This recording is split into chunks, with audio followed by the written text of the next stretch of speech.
Quando os ponteiros se encontram e que nós ouvimos as 12 badaladas.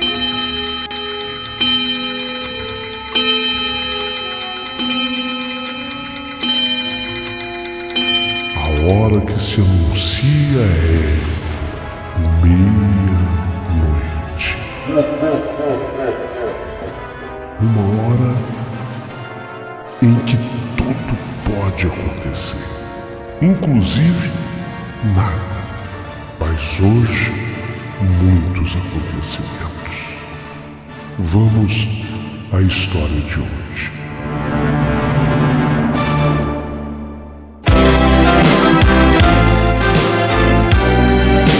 Rádio Emoção. Paulinho Boa Pessoa. A verdade de cada um.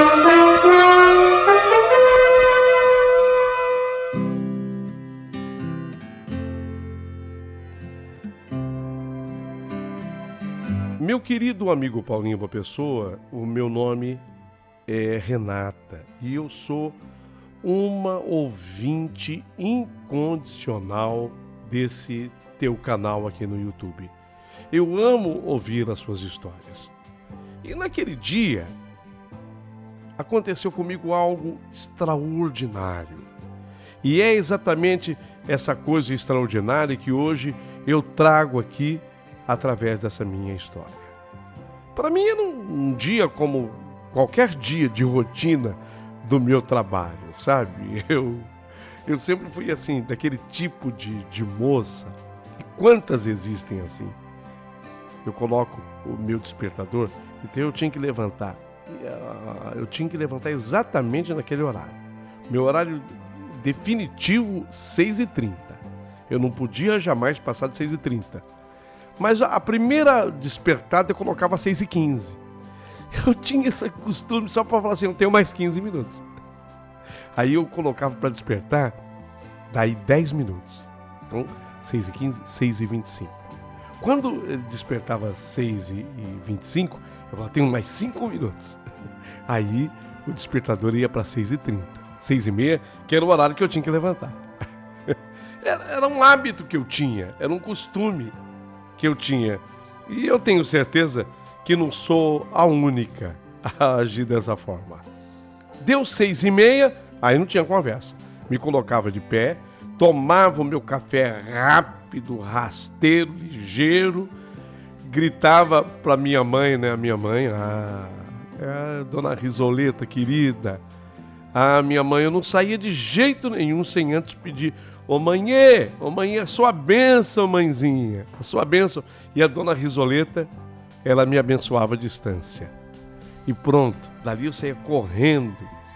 E ia correndo, porque inclusive a minha mãe, a dona Risoleta, ela tinha levantado, pra você ter uma ideia, 4 da manhã.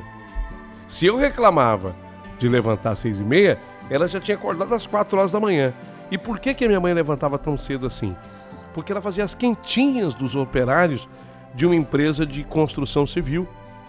Então minha mãe defendia a grana da casa, o grosso do dinheiro da casa, vinha do trabalho árduo da mamãe, fazendo as quentinhas dos funcionários. Como de costume, ela me dava a sua bênção e, como sempre dizia, Renatinha, era assim que ela sempre me chamou. Meu nome é Renata, mas para ela eu sempre fui a Renatinha. E Renatinha, escuta a mamãe aqui. Mantenha a visão fixa, filha. Atenta a tudo. Tenha cuidado. Essa cidade não tá para brincadeira. Tá cada dia mais perigosa. Perigosa demais. Então, olho vivo, Renatinha. E eu sempre revirava os olhos, porque eu achava assim um excesso, né? Um exagero, os avisos da parte dela. Mas mãe que se preza, sempre é assim, bastante exagerada. E a minha era, mas exagerava também no tamanho amor que ela nos dedicava. Dei uma última passada assim pelo espelho, você sabe como é que é a mulher, aquela passadinha pelo espelho, dei uma ajeitada nos cabelos e saí batendo a primeira porta, depois o portão de casa, visto que eu sempre saía atrasada. Meu horário era aquele, todo santo dia. Desci a escadaria correndo, já estava lá na rua, vi os mesmos moleques de todos os dias, ali já preparando para fazer o comércio deles. Eu já era acostumada com a presença deles e até mesmo já os conhecia da comunidade, afinal, eu tinha crescido ali, naquele bairro periférico, eu tinha crescido junto com eles, então eu conhecia todo mundo. Mas digamos que eu tenha tomado um rumo diferente do que se espera de quem nasce em bairro periférico. Eu sempre fui assim, uma batalhadora, né? Sempre. E para mim também era sempre um incômodo ter que passar e perceber que os meninos se voltavam para fazer sempre algum comentário, tipo a Renatinha, né? Na maioria das vezes comentários elogiosos. Mas tudo bem, deixamos isso de lado. Cheguei no ponto de ônibus justamente para pegar o 966, porque a cidade na qual eu moro é grande e a gente identificava o ônibus pelo número que ele trazia. O meu busão era o 966. Ele ia me deixar, naquele percurso dele, ele ia parar e ia me deixar a 5 quadras do lugar onde eu trabalhava. Você vê que vida de cidade grande não é mole. Não é que o ônibus fosse me deixar na porta do trabalho, não. A 5 quarteirões que para mim já estava em casa. Como sempre, o 966 lotado. Sempre lotado. Entrei no ônibus, passei pela catraca e fiquei de pé mesmo, já que não tinha lugar para eu me sentar. Ali estavam as mesmas pessoas de sempre. Era gente que pegava o ônibus todo dia naquele mesmo horário. Gente que sempre fazia parte da minha rotina. Mas eu percebi, no 966, no meu ônibus naquele dia, uma moça, sim, uma moça de cabelos ruivos. Eu percebi que essa moça que ia todo dia, todo santo dia ela estava, naquele dia ela não estava. Percebi isso. Era tão rotineiro, o número de pessoas, inclusive, a lotação, inclusive, a repetição de rosto, era tão rotineiro que eu percebi. Falei, puxa, cadê a moça ruiva? Ela me chamava a atenção. Eu percebi que ela não estava. A de cabelo ruivo não tinha vindo. Eu vou explicar para vocês. Eu vou explicar para que vocês possam entender. Essa garota, essa moça de cabelo ruivo, ela sempre marcava mais do que as demais pessoas. Porque, primeiro, cabelo ruivo já é diferente. A verdade é essa, né? O cabelo ruivo já é diferente. E o cabelo ruivo dela era diferente demais. Meu Deus do céu. Só a natureza era capaz, porque não havia tintura no mundo que fosse capaz de reproduzir as nuances daquele cabelo, as tonalidades daquele cabelo ruivo. Ela sempre estava no 966, naquele meu horário. O famoso horário das 6h30. Ela trabalhava numa empresa, eu me lembro, ela trabalhava numa empresa, numa loja, que eu prefiro não citar o nome, porque é uma loja muito conhecida, mas é uma loja de gente rica. É uma loja de gente rica. Essa loja de gente rica, ela vende peças de porcelana, de prata.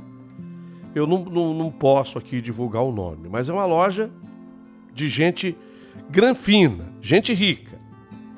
Mas nesse dia a ruiva não estava. Nesse dia eu entrei no ônibus, eu procurei, cadê a ruiva, que eu achava ela linda, né? Diferente. Cadê a ruiva? Ela não estava. Pensei que certamente pudesse ter entrado até, quem sabe, em férias, ou sei lá, se foi demitida, ou se por algum motivo ou outro resolveu naquele dia faltar do trabalho. Ela sempre voltava também no mesmo horário, porque se eu saía naquele horário, eu ia voltar para minha casa também tarde já. Eu ia pegar o meu famoso 966 da volta às 8 horas da noite. Era exatamente o horário que ela saía dessa loja de Granfinos. Olha, pode até parecer bobo o que eu estou falando aqui, mas a ausência daquela moça ruiva mexeu comigo, me intrigou. Eu posso até dizer que eu chamava aquela moça de linda, de bonita, até de exótica, porque ela era diferente mesmo. E aquele dia mexeu comigo. Fazia mais ou menos uma média de 1 ano, tinha isso. 1 ano que todo santo dia eu pegava o meu ônibus da ida das 6h30, ela estava. Pegava o meu ônibus, o 966 da volta, às 8 da noite, ela estava. Nos mesmos horários. Mas apesar disso, coisa de 1 ano já, ali viajando junto no ônibus, eu só olhava para ela e a admirava, mas nunca, nem eu e nem ela, nunca trocamos sequer uma palavra. Ironia, né? Não é uma ironia do destino? Eu me preocupando tanto, cadê a moça? Se eu nunca tinha conversado com ela. Num período de 1 ano, coisa de cidade grande.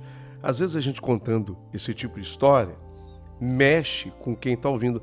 Fala, como é que a pessoa consegue, né, viajar dentro de um ônibus, coisa de 1 ano, né, com aquela pessoa e sequer vocês conversaram. Bom, desci do famoso 966 e caminhei até o meu trabalho. Quando eu desci e caminhei até o meu trabalho, eu senti que alguém vinha caminhando atrás de mim. Passos curtos, assim, pequenos, que faziam barulho. Eu não sei se o solado do sapato, o calçado ou o salto daquele sapato ia fazendo um barulho. Sabe, na medida que eu caminhava, eu ouvia aqueles passos atrás de mim. Eram passos curtos. Assim, mas o sapato parece que produzia, de fato, um som. O som que ele produzia era alto. Tudo bem, a pessoa continuou caminhando atrás de mim, eu ouvindo aquele som, aqueles passos pequenos, curtos que eram dados atrás de mim. Eu até aumentei, sabe? Eu fiquei assim um pouquinho preocupada. Eu falei, eu vou procurar andar um pouquinho mais rápido do que normalmente eu faço. E aí eu comecei a caminhar um pouquinho mais rápido. Quando, de repente, uma voz rouca, sabe essa voz assim, de quem fuma há um determinado tempo, quem fuma muitos cigarros por dia? Eu escutei aquela voz rouca. Moça, você deixou cair isso aqui. Era uma voz rouca. Moça, você deixou cair isso aqui, ó. Eu me virei ainda assustada. E se tratava de um homem, mas era um senhor, assim, alto, que aparentava mais de 40 anos, mas era um senhor bem vestido. Ele estava com um terno cinza. E eu me lembro também do perfume, ele estava perfumado. Aquele senhor, ele estendia a mão para mim, a mão ainda fechada. Ele estendia assim a mão para mim, dizendo que eu tinha deixado cair. E ele queria me entregar algo, ele estendeu a mão para me entregar o que ele tinha encontrado. No automático, como ele estava entregando, eu tinha deixado cair, eu no automático abri a minha mão para apanhar o que ele queria me entregar. E foi aí que eu vi que o que ele queria me entregar era um escapulário de Nossa Senhora. Um escapulário de Nossa Senhora da Aparecida. Um escapulário que eu sempre carregava comigo. Eu, num primeiro impulso, eu agradeci aquele senhor. E aí, quando ele me entregou o escapulário, eu saí andando com o escapulário nas mãos e ainda dizendo para ele, muito obrigada, mas eu já nem olhava para o rosto daquele senhor. Eu dizia muito obrigada, mas caminhando para frente. Cheguei ao trabalho, eu já estava até atrasada, era assim que eu chegava. Eu chegava sempre atrasada. E olha, do meu ritual para se levantar, vocês se lembram? Eu cheguei no trabalho sempre um pouquinho atrasada. Todas as telefonistas já estavam nos seus postos e eu me justifiquei com o supervisor. Eu falei do atraso do ônibus. Falei, atrasei um pouquinho o ônibus, demorou um pouquinho mais hoje. Mas ainda eu estava com o escapulário na mão. Simplesmente coloquei o escapulário sobre a mesa, ao lado do meu computador, o computador com o qual eu trabalho, e comecei a trabalhar como todos os dias eu fazia. E, aliás, quando eu começava, não parava mais. Começava a trabalhar incessantemente. Sim, revelo agora. Eu trabalhava num desses locais que muitas vezes as pessoas reclamam de receber um telefonema da gente. Vocês já sabem, né? Onde é que eu trabalhava. Exatamente. Ao final do expediente, como de costume, fui ao banheiro social do prédio, onde tinha um espelho imenso. Lá eu sempre gostei de retocar o meu batom, aquela coisa da Renatinha, que a minha mãe dizia, né? Renatinha se cuida. Eu me cuidava mesmo. Eu retocava o meu batom, eu dava uma escovada no meu cabelo, eu repenteava o cabelo, se é que eu posso usar essa expressão.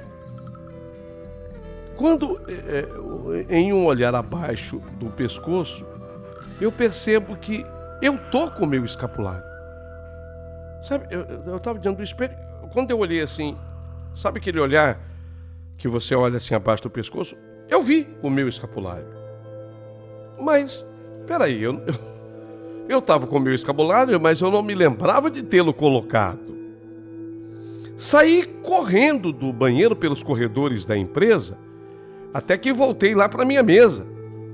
E lá na minha mesa estava o escapulário que o homem engravatado me havia entregado. Mas como pode? Peraí. Se o escapulário caiu, ele viu, apanhou, me entregou, disse, moço, olha o que você deixou cair. Eu vi que era o meu escapulário. E agora o meu escapulário estava comigo. E o escapulário que ele me deu em cima da minha mesa. Será que o escapulário era de outra pessoa? Fiquei intrigada. Mas eu fiquei muito intrigada mesmo. Afinal de contas, o que estava acontecendo? Que história era essa? Então eu peguei o escapulário que estava na minha mesa, na mesa que eu trabalho no telemarketing, peguei o escapulário que estava sobre a mesa e nele eu vi que no escapulário tinha fios de cabelos ruivos enrolado em meio a Nossa Senhora. Quando eu vi fios de cabelo ruivo, eu fiquei chocada. Eu entrei em estado de choque, porque nunca que eu iria confundir as nuances e tonalidade daquele cabelo. Aquele cabelo só podia ser dela, da ruiva do ônibus, do 966. Só podia pertencer a ela. Falei, meu Deus, não é possível. Esse cabelo aqui, esse cabelo é o cabelo ruivo, cabelo com a mesma tonalidade do cabelo dela, mesma nuance do cabelo dela. Será que o que eu estou vivendo é real? Será que o que eu estou vivendo é real? Porque você começa a se questionar. Será que o homem de terno, daquela voz rouca, ele era real?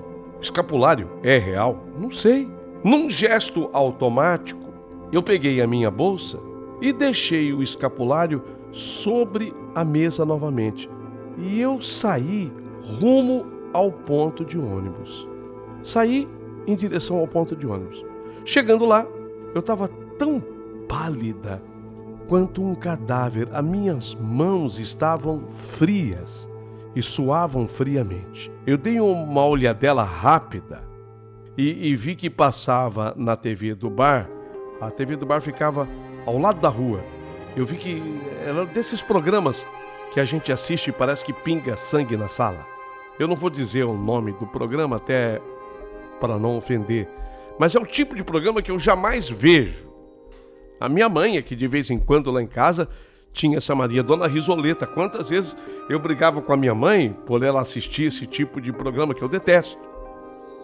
Só que eu estava ali diante do ponto de ônibus, aquela coisa na cabeça, e de repente, quando eu olho assim na TV do bar, que ficava do outro lado da rua, eu vi uma reportagem que passava e muita gente antenada naquilo, ligada naquilo, e falava de uma moça que havia desaparecido, a reportagem, e surge na tela inteira da TV, na tela inteirinha, surgiu o rosto da moça que estava desaparecida. E pasmem, quando eu olhei eu não acreditei. Quando eu olhei eu comecei a passar mal. Quando eu olhei eu não acreditei no que eu estava vendo. Sabe quem era? A moça desaparecida era a ruiva do 966. Meu Deus do céu, era ela. O desaparecimento anunciado, propalado naquela TV, que tanta gente do bar estava atenta à reportagem, tanta gente ligada à reportagem, era da moça, da ruiva, do ônibus 966. Meu mundo desabou.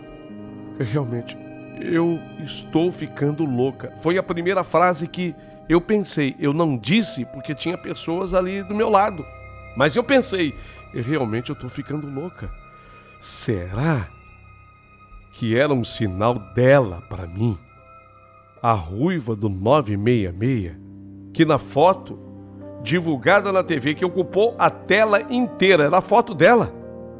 E na foto, naquela foto, ela estava, na foto da TV.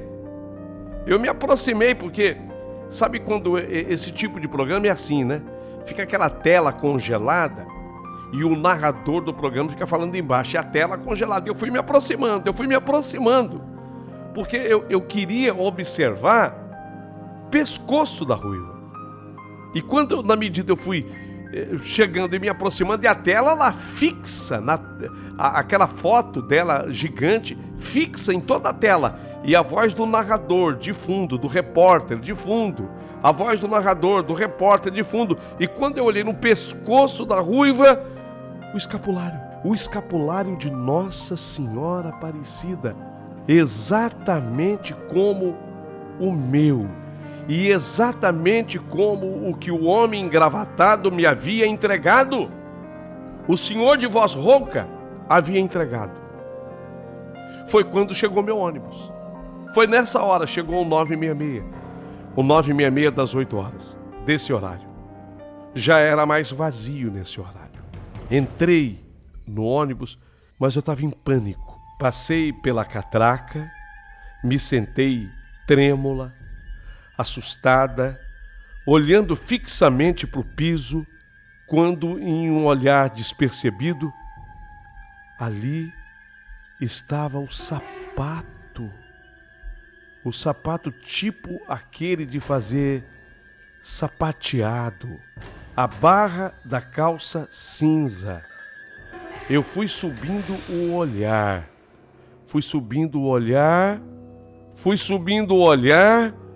e era o mesmo homem, o mesmo senhor que me havia entregado o escapulário.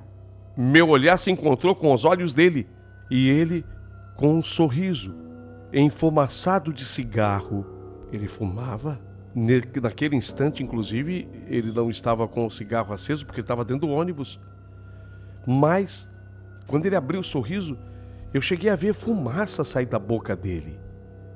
Então, com aquele sorriso enfumaçado de cigarro, ele falou: "O escapulário ficou muito bom em você.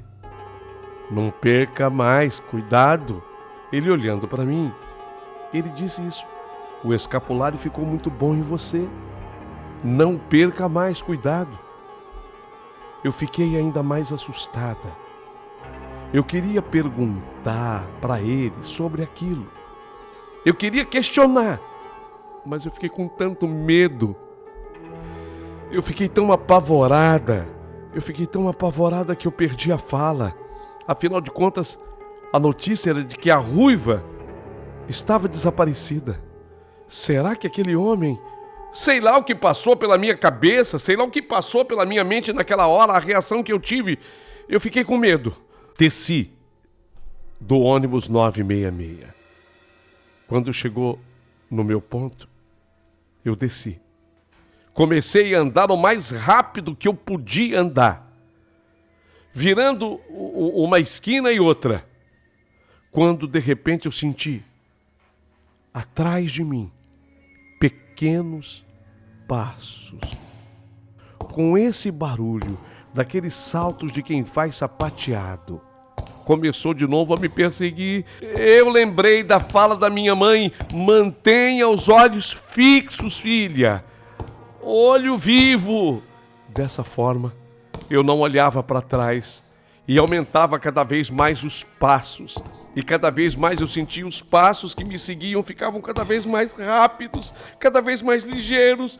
Quando eu senti algo me puxando a garganta através do escapulário, eu era assim, eu era enforcada. A pessoa começou a me puxar pelo escapulário. Eu era arrastada, sendo puxada por aquele escapulário. E eu imaginei que era aquele homem me puxando. Eu não tinha olhado para trás, mas eu tinha certeza de que era aquele homem me puxando. Eu só sentia a respiração dele cada vez mais próxima. E eu não sei de onde é que me veio a ideia, porque eu estava sendo enforcada, puxada pelo escapulário, mas sem coragem de olhar para trás e tossindo. Sabe, quando você vai sendo puxado e impedido até de falar. Eu lembrei da Nossa Senhora Aparecida do Escapulário. E nessa hora eu pedi: Nossa Senhora Aparecida, socorra-me. Socorra-me, Nossa Senhora Aparecida. Socorro, Nossa Senhora Aparecida. Socorra-me. Socorro, Nossa Senhora Aparecida. Eu ouvi tropeços atrás de mim. Sabe quando a pessoa se desequilibra? Eu não olhava para trás. Mas você sabe quando a pessoa se desequilibra? E eu ouvi aquela voz rouca reclamar atrás de mim: quem está me empurrando? Quem está me empurrando? De rabo de olho, no que eu disparei avante, eu olhei e vi que era o mesmo homem que estava no ônibus, caído. E aí tudo que eu fiz foi correr para minha casa. Foi correr em direção à minha casa. Dona Risoleta, minha mãe, estava assistindo agora a novela preferida dela quando eu entrei em casa em prantos e ela veio me socorrer. E daí para frente eu contei para ela tudo pelo qual eu havia passado. Tudo. Creiam. Imediatamente a polícia foi comunicada. Procuramos por essa pessoa. Inclusive, uma coisa até diferente a polícia fez devido ao desaparecimento da moça ruiva. A polícia me conduziu, eu fui junto na viatura da polícia. Fui junto com os policiais para ver se eu reconhecia o homem. Não, esse homem jamais foi visto. Eu estive lá no lugar, na rua, exatamente naquele trecho que puxou, e só podia ter sido ele que puxou meu escapulário, exatamente ali, naquele trecho, exatamente naquele momento, naquele trecho. Nós ficamos mais tempo, tudo ali foi investigado, os policiais pediram que eu saísse com eles Até colete eu estava usando, colete à prova de balas. Nada, absolutamente nada. Contei para os policiais todo o episódio e falaram, e onde é que está o outro escapulário? Porque eu tinha o segundo escapulário. Falei, deixei no meu trabalho. Eu tinha deixado na minha mesa, só que não mais sobre o tampo da mesa, eu tinha colocado na minha gaveta. Como era telemarketing e tem vários turnos, e quando eu cheguei lá com a polícia, na hora o gerente deu-nos a condição de entrarmos no lugar lá onde eu trabalho. Já tinha uma outra pessoa naquela minha mesa e aquela gaveta é aberta, não é uma gaveta exclusiva minha, não, é uma gaveta que eu uso e todas as pessoas que trabalham naquela mesa usam também.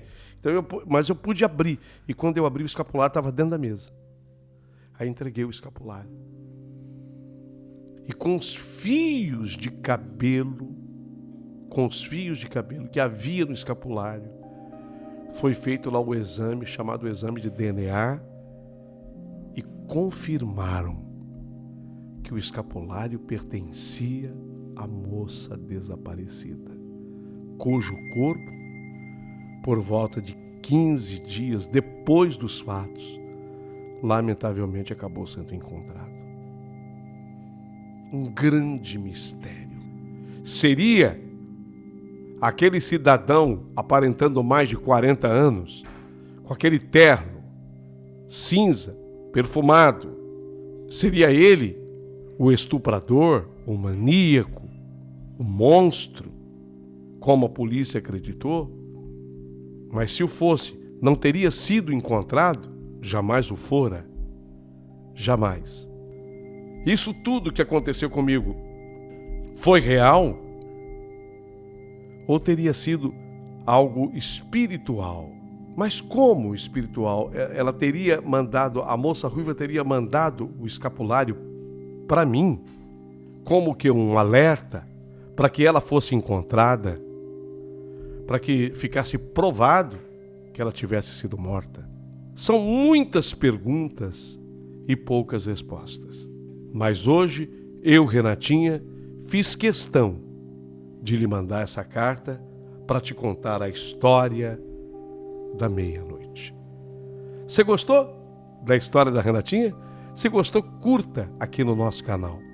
Aproveita e se inscreva no canal do Paulinho Boa Pessoa. E se sobrar gentileza, mande um valeu demais pro Paulinho. Ele bem que merece.